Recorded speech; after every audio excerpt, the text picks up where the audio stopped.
அமாவாசை காய்கறிகளில் வாழைக்காயை கட்டாயம் சேர்ப்பதன் காரணம் தெரியுமா? அமாவாசை அன்று சமைக்கும் காய்கறிகளில் வாழைக்காய் கட்டாயம் இடம்பெறும். அதனுடன் பாகற்காய், பிரண்டை மற்றும் பலாக்காய்களுக்கும் தனி முக்கியத்துவம் உண்டு.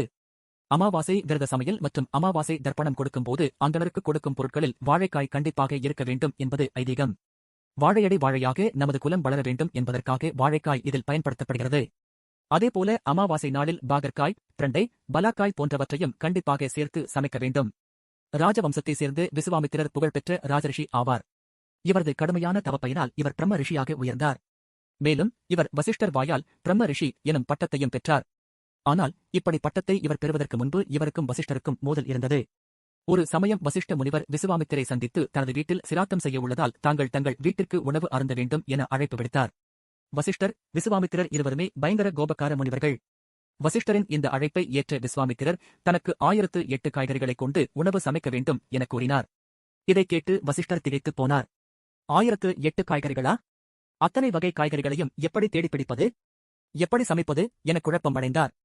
ஆனால் அருகில் இருந்த வசிஷ்டரின் மனைவியும் தீவிர பதிவிரதையுமான அருந்ததி விசுவாமித்திரின் வார்த்தைகளை ஏற்று, நீங்கள் கூறியபடி 1008 காய்கறிகளை சமைத்து பரிமாறுகிறேன் சுவாமி என பணிவுடன் பதில் அளித்தாள். சிராத்தம் கொடுக்கும் நாளும் வந்தது. ரிஷிகளில் பிரம்ம ரிஷி பட்டம் வாங்கிய விசுவாமித்திரும் உணவு சாப்பிட வந்தார். வாழை இலை போட்டு உணவுகளை பரிமாறத் தொடங்கினாள் அருந்ததி. முதலில் 8 வாழைக்காய் வைத்தாள்.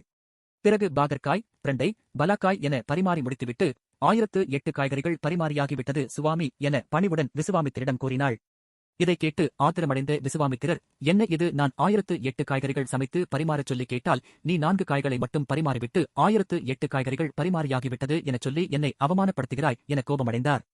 அதற்கு அமைதியாக பதிலளித்த அருந்ததி, சுவாமி தாங்கள் அறியாதது இல்லை. அனைத்தும் அறிந்த நீங்களே இப்படி கோபப்படலாமா? காரவல்லி சதம் புரோக்தம் வஜ்ரவல்லி சதம் திரயம் பினச ஷட்சதம் புரோக்தம் சிராத்த காலே விதியதே என சாஸ்திரங்கள் சொல்கின்றன. அதாவது பாகற்காய் 100 காய்களுக்கும், பிரண்டை 300 காய்களுக்கும், பலாக்காய் 600 காய்கறிக்கும் சமமாகும். இவை 1000 காய்கறிகள் ஆகிவிட்டன. இதோ 8 வாழைக்காய் வைத்துள்ளேன். மொத்தம் 1008 காய்கறிகள் ஆகிவிட்டது என கூறினாள். இதைக் கேட்டு சாந்தமடைந்த விசுவாமித்திரர் அருந்ததியின் புத்திக்கூர்மையையும் சாஸ்திர முறைப்படி நடக்கும் குணத்தையும் கண்டு வியந்து அருந்ததியையும் வசிஷ்டரையும் ஆசீர்வதித்துச் சென்றார். சாஸ்திரங்களிலேயே சொல்லப்பட்டுள்ளதன் காரணமாக உயர்வான இந்த 4 காய்கள் மட்டும் அமாவாசை சமையலில் இந்த காய்கள் முக்கிய இடம் பிடிக்கின்றன. மேலும் அமாவாசை நாளில் துவரம் பருப்புக்கு பதிலாக பாசிப்பருப்பு வைத்து சமைக்க வேண்டும். கீரை, முள்ளங்கி, உருளை, பீன்ஸ், கத்திரிக்காய், முட்டைக்கோஸ், முருங்கைக்காய், கோவக்காய் போன்ற காய்கறிகளை சமைக்கக்கூடாது.